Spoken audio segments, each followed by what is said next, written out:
I'm Allam Ahmed, the founding director of the Middle Eastern Knowledge Economy Institute and also the founding president of the World Association for Sustainable Development. Hi, this is Mohamed Elhag, the managing director of P3 Transform. Over the last 20 or 30 years, there has been an overwhelming interest in the subjects of knowledge and also knowledge management, and from 2000 more interest has become clear on the subject of knowledge-based economy. And this interest on the subject of knowledge or knowledge management or knowledge-based economy has many reasons, because over the last 30 or 40 years, people start to realize the importance of deploying knowledge or managing knowledge within organizations. This actually entails many things: knowledge sharing, knowledge generations, community of practice, expert directory. These all are terminologies part of, or even knowledge brokering, and all these kind of terminologies are part of what we call it a knowledge house, if you like. This interest has been driven by the fact that people realize, with lots of research, evidence from business and companies, and also evidence from governments, that knowledge is the key driver for business performance, is the key driver for increasing productivity, improving performance, as I said, and also for government is the key driver for achieving sustainable development. And that's why we can see, not only at the individuals or organizations level, but at the global and international level, World Bank, and particularly the World Bank Knowledge Economy Institute, United Nations, IMF, all these African Development Bank, Asian Development Bank, all international organizations are now taking the issue of knowledge very seriously, and all their efforts now is how countries will deploy and use knowledge to be able to achieve the Sustainable Development Goals, the 17 Sustainable Development Goals. According to the World Bank and the United Nations, knowledge or knowledge management is critical for any country to ensure by 2030 they can achieve these 17 development goals. And this is why we are been working on this area for quite a long time. As the world become more global, as we work with different countries across different boundaries, organization become more complex and organization ecosystem become more challenging to manage. This complexity goes way beyond the traditional pyramid of people, process, and technology. Product and services in today's world should be designed in a way to serve the organization strategy. The various business processes should be aligned to the right set of services and product, but also it should be empowered by the right set of skills and capabilities across the organization. On the other hand, technologies with the technology trends should be deployed and designed to make the business process more efficient and effective. This entire transformation requires a very solid change management in the ground. And knowledge management requires all of the above to be in place, working effectively for it to be deployed in an effective manner to support the organization strategy and the organization goals. Over the many years, we have been privileged to work together for, 20 years or 25 years now. But most importantly, we had also the pleasure of working with many people, individuals, young and old, companies, consultants, governments, and private sector, in different aspects of knowledge management. In 2010-11, following an increasing pressure and request by many people to send them more comprehensive, if you like, book or a text about how they can actually deploy effective and efficient knowledge management system in their organization or in a country, we had to write everything together in a much more simpler way so that people can actually benefit from it. So the Smart KM model, I think we published it in 2014, but I think we start having it out for people 2012-13. It's a very simple, if you like, way of giving people everything they want to know about knowledge and knowledge management and knowledge economy. And when we have edited that book, we tried to put together a rather much complex and difficult subject. We tried to use as many graphs and many, if you like, charts, many case studies. So we have reviewed many case studies from across the world, for example, in the second chapter of the book. Starbucks, municipalities, government, US Army, World Food Program, any organizations which has a proven record of deploying knowledge management.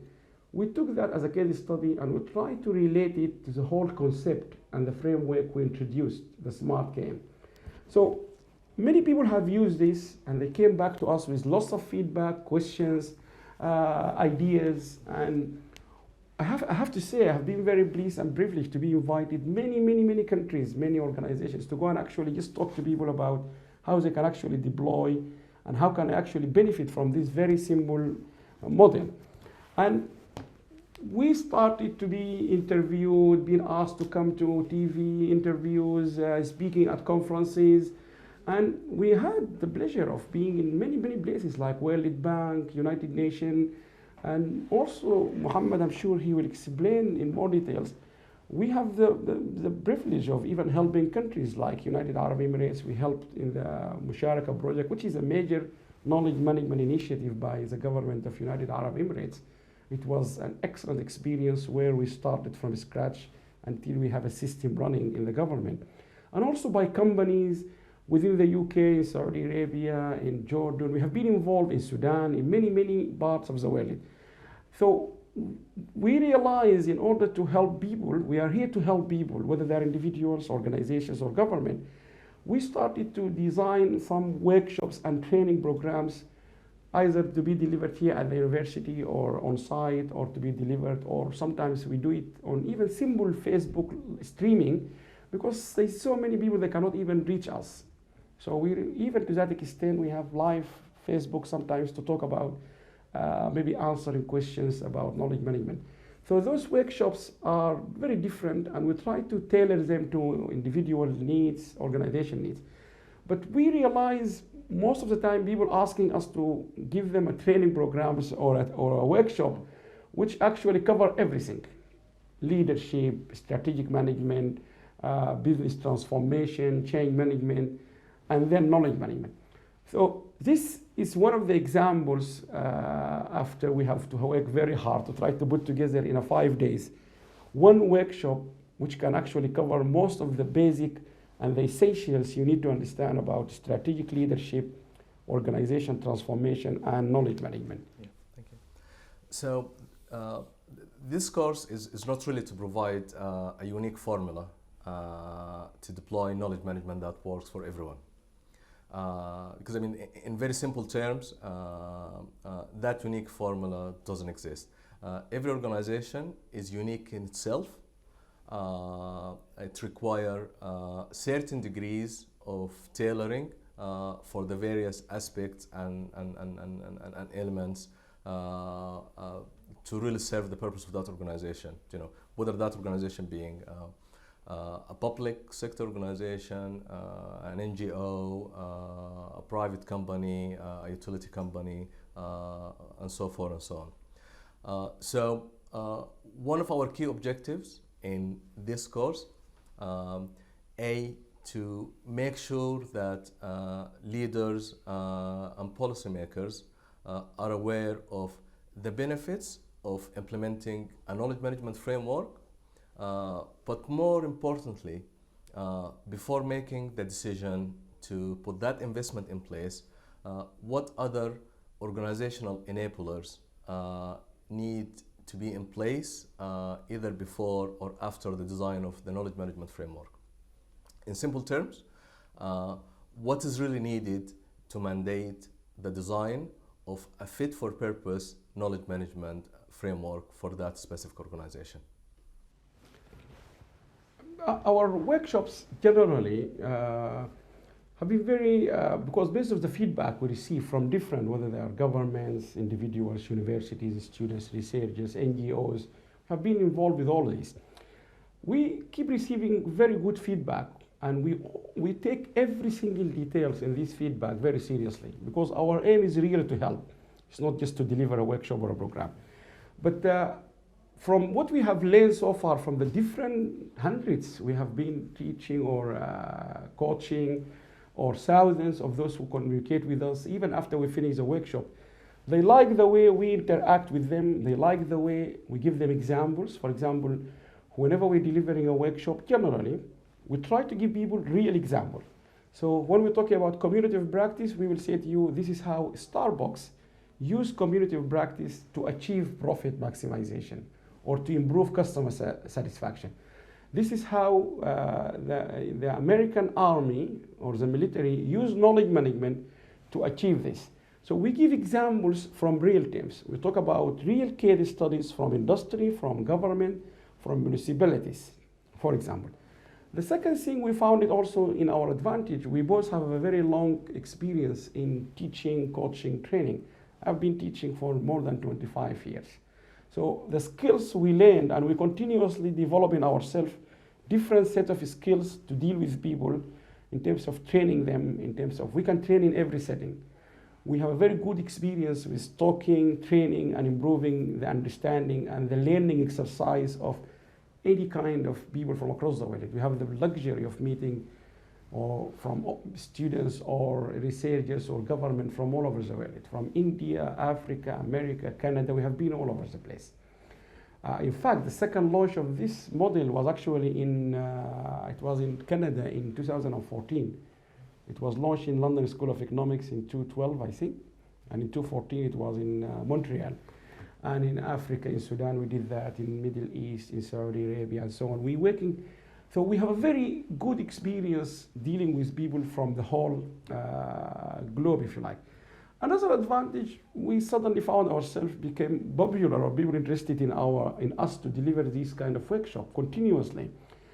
It's luckily we both speak Arabic, so we found there is lots of interest in our work in the Middle East or in the Middle East and North Africa. And that not necessarily means we're only focusing on that region. Knowledge management is a global tool for management. It's one of the top 25 tools managers use to improve efficiency. We deliver it in everywhere, but we realize people in the Middle East and North Africa, they are more interested in our work in the last many years because we do speak Arabic, both of us. And secondly, we had the privilege of understanding the culture of the business and management environment in the Middle East. Whenever we give a talk or we give training programs, we normally give everything we have, not only during the workshop, but even after we finish the workshop, to the participants. For example, if you join any of our workshops, you get a copy of this book in electronic format. It also got an interactive version. We have another very famous book, which is called From Oil to Knowledge, which we did a very good and comprehensive research on how United Arab Emirates, because it is the leading country in the Arab countries, transforming its economy from oil-based to knowledge-based. So UAE is a good example. So we studied that case, very famous book called From Oil to Knowledge, with Professor Ibrahim Abdullah from UAE University. So all these books, we give them during the workshops. We give any material we use, videos, case studies, everything.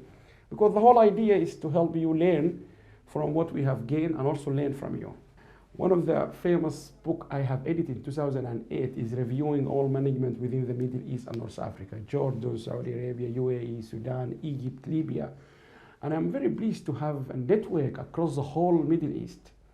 We have researchers, professors, businesses, governments, actually part of our network. So we really have connections and experience. We are learning from all those people from all over the Middle East and North Africa. But we're also reaching out to Latin America, Europe, in Africa, and so on. This is one item. The other item is we also always try to give people a workshop or a training program that is not just one-off. We deliver it and we go. We're always very keen, and we say to people when we go back, please contact us if you want us to follow up. If you start doing your KM initiative, please feel free, scan. We receive communications through all medium, not just emails, through Facebook, through WhatsApp, through everything. We just want to be always available to help people. So There's so much of information available in our website, which you will find in this recording at the end.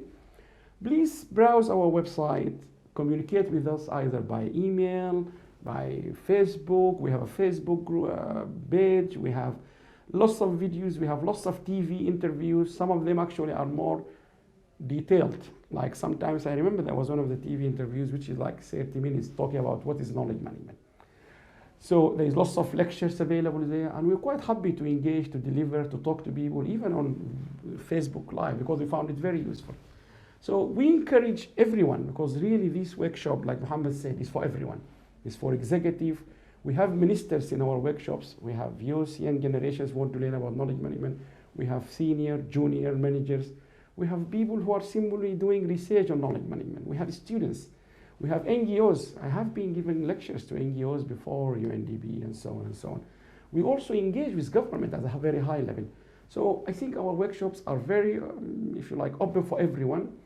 And we look forward to communicate and work and learn from you, as I say, you learn from us. But also, most importantly, is for us to find a way to ensure this knowledge management, or the concept of knowledge management, is actually embedded in all our businesses or in our universities, in our governments, because the Sustainable Development Goals and the 2030 Agenda can only be achieved if we all make the best use of knowledge within our society, organizations, and we both look forward to communicate with you and get engaged with you.